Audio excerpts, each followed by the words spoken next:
Hello guys, I'm happy to welcome you all once again to my channel.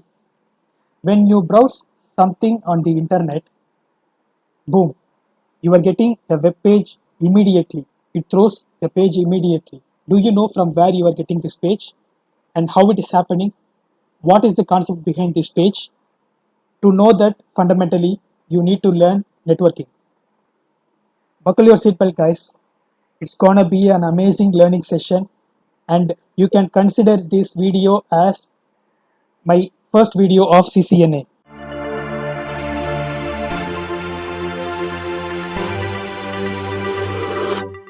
To learn the network basics, Cisco provides an amazing tool called Cisco Packet Tracer. The beauty of this tool is it is totally free. You will be able to see the network traffic flow fundamentally.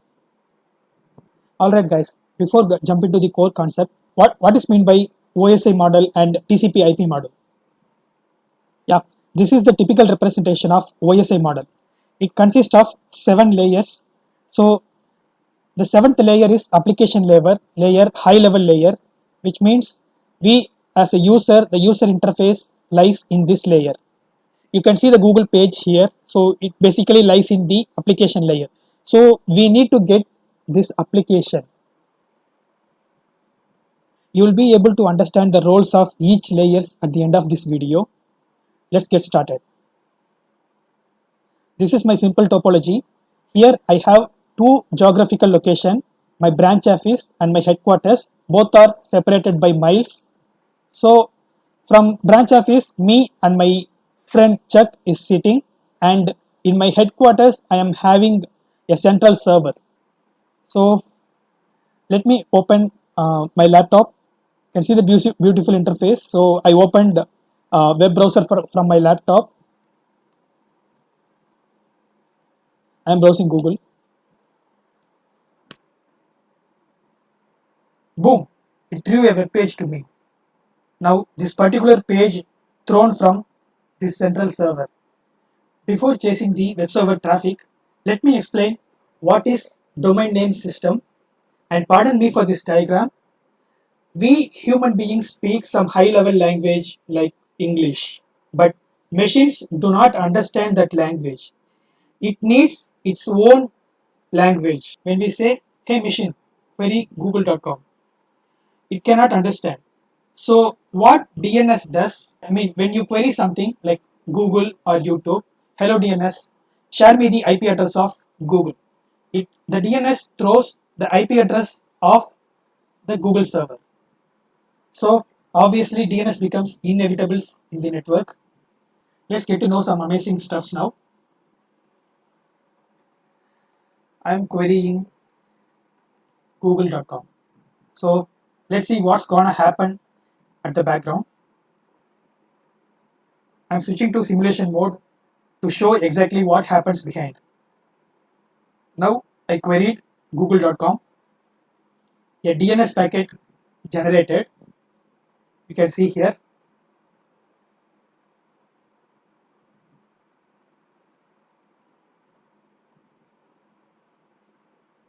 The DNS packet generated in my machine. If you click this packet, wow, it will show all 7 layers in depth. Not in depth, it's like an overview, but you'll be able to know the fundamentals. So as I already shown, OSI layer consists of, OSI model consists of 7 layers. You can see these 7 layers.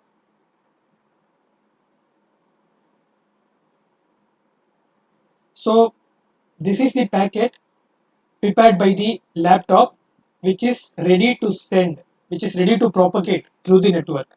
So you can see an arrow mark here. I guess you can see the minute arrow here.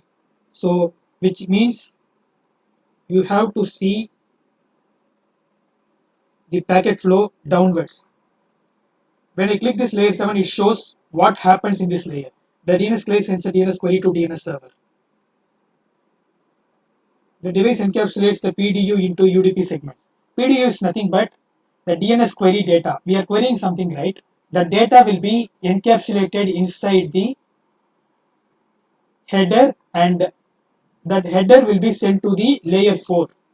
So in layer 4 it is called as segment. In layer 4 it typically adds the TCP or UDP headers. In this case it adds the UDP header with source and destination port. The destination port is 53, which is for DNS service. Now after encapsulating the PDU, it simply sends the segment to the layer 3. In layer 3 the data is called packet. So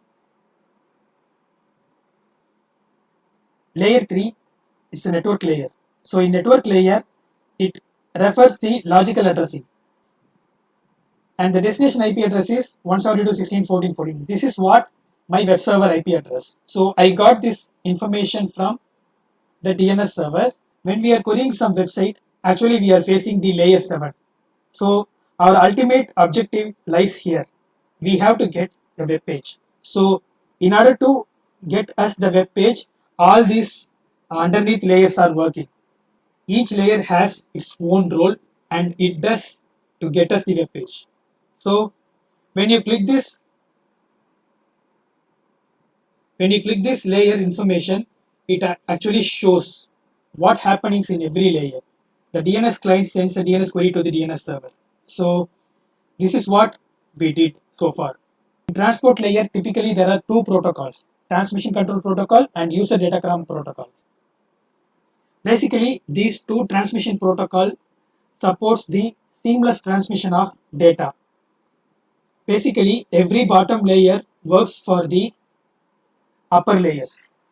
So in my case, this transmission control protocol is working for the layer 7. And the next layer is network layer. Network layer, everything is logical addressing. So every system on a network will have a unique logical addressing. So it has to think how to reach from this PC to this server. So in that case, it needs a logical address to switch the packet to the another network. So this is what the role of layer 3. In my case, my source IP address and destination IP address I know, and I am ready to transmit the packet through the network. The next layer is layer 2.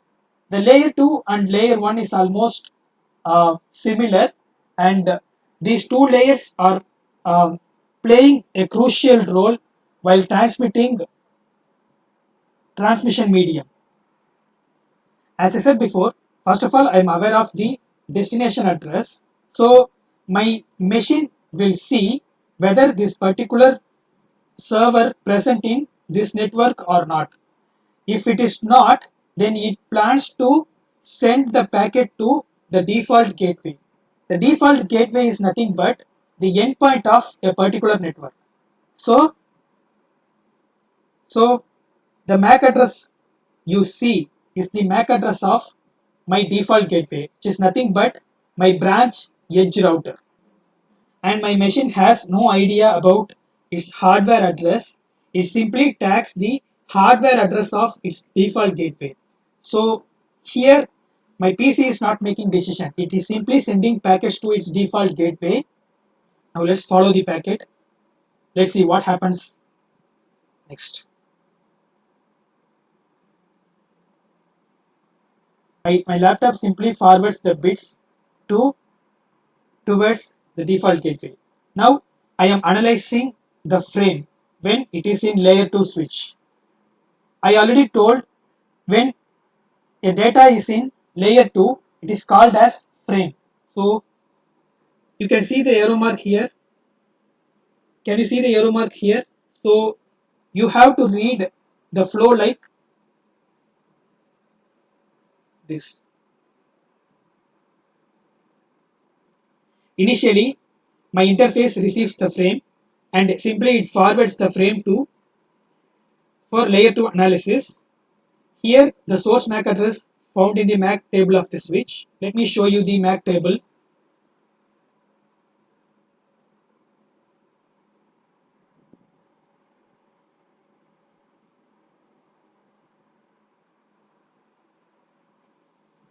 This is the MAC address table. My interface fast Ethernet 0/2, and I learned my the MAC address of my PC here in this fast Ethernet 0/2. Since it is a unicast frame, the switch simply looks the MAC address table and looks for the destination MAC address and shares to the respective port where my destination MAC is connected. In my case, my destination MAC is connected to Gigabit Ethernet 0/1. Exist via Gigabit Ethernet 0/1 port. So this is the layer 2 analysis the switch does, and you can see the PDU details here. It simply shows the components of the frame, packet and the segment. The type, which is known as ether type. So 0 into 0800, which means IPv4, which represents IPv4. If we use IPv6, we'll be having different ether type. And let's move to the next. IP. This is the PDU of layer 3. A simple packet which contains a logical source address and the logical destination address and some of the header details. UDP. This is this transport layer PDU, layer 4 PDU. Here I added the UDP header as I am querying for DNS. DNS basically works on UDP protocol. Actually, it works both TCP and UDP. In this case, it uses UDP 53 port. So the port number 53 it uses. And the source port, it takes the random port. And wow, see the layer 7 information. It even shows the layer 7 information in the PDU. This is the DNS query I gave, google.com. So I am querying for google.com now.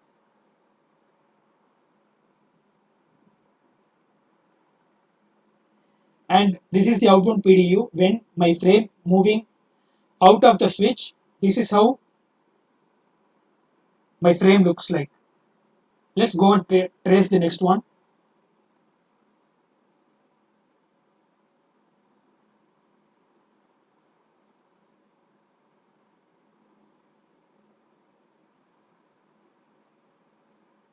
Let's see what happens here. This is the default gateway of my machine, and this is where we need to decide where to send the packet.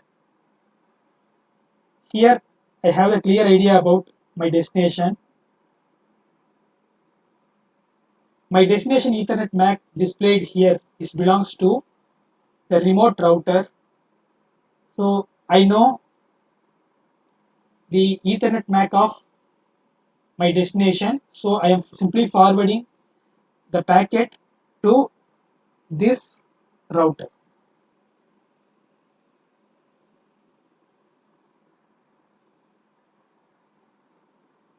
It reaches my remote network router, and from my remote network router it reaches to my server. So in server, let me take a look. So fast Ethernet 0 here receives the frame, and this is what the MAC address of the central server. Actually, the layer 3 device of my remote network will aware of this MAC address. So it directly sends the frame to my server. The DNS server receives the DNS query. So my query is reached the DNS server now. Now the server is getting ready to respond for my DNS query. Here the DNS server doesn't have a domain name with this name. It sends back the empty DNS response. Actually, I queried a wrong domain. That is why it is showing like this. So now I corrected the mistake that my DNS server able to find the domain query, and it is getting ready to respond for my query. The same way, from layer 7 to layer 1, it propagates the data.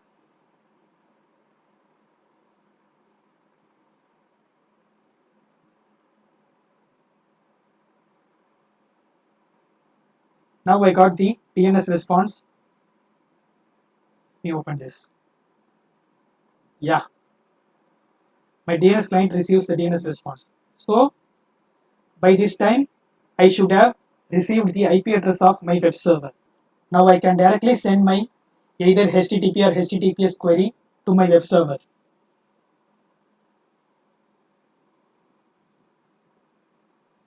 Actually, it is preparing the HTTP packet. The packet is ready to propagate.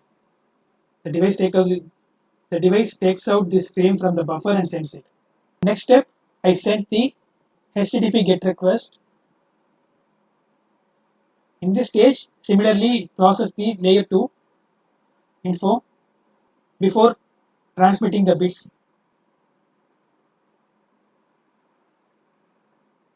Now, my branch router received the packet. It propagates through WAN.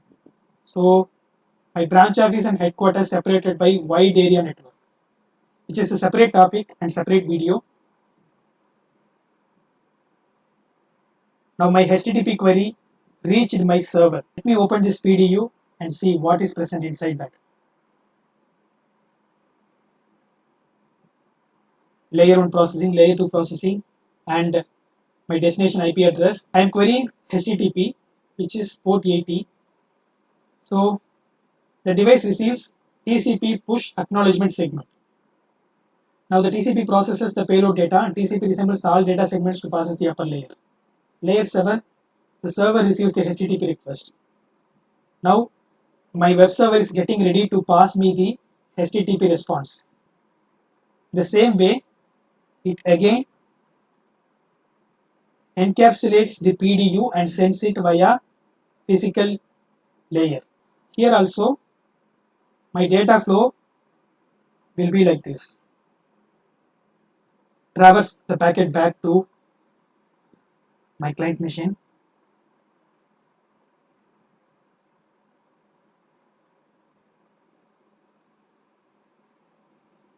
My HTTP response packet now reached my laptop. Boom, it gave me the page. Earlier we traced the network packet and tried to find what happens. It's a collection of, you can say the TCP/IP model as a collection of protocols and standards. And OSI model is also like that, but the OSI model is obsolete compared to TCP/IP because in TCP/IP model, the bottom 4 layers are same, treats these 3 layers as a single layer. But in OSI model, it has 7 different layers. So our current devices like laptops, PC computers, mobile phones, uh, iPods, and other electronic gadgets, everything, when it obeys the TCP/IP model, which means when it supports the protocols and the standards present in these layers, then it becomes a network device. When your device supports these protocols, then only you will be able to reach or you will be able to connect with some other machine. So to understand the network basics, you need to go through each and every layer in depth and you need to understand each and every protocol and the purpose of the protocol. I know it's been a long video, but there are a lot more to learn. I'll try to cover every fundamental concepts in my upcoming videos. And if you like this video, please consider subscribing my channel. You may like this video and you can also share among your friends. And that's all I've got. Thank you guys for viewing. See you later.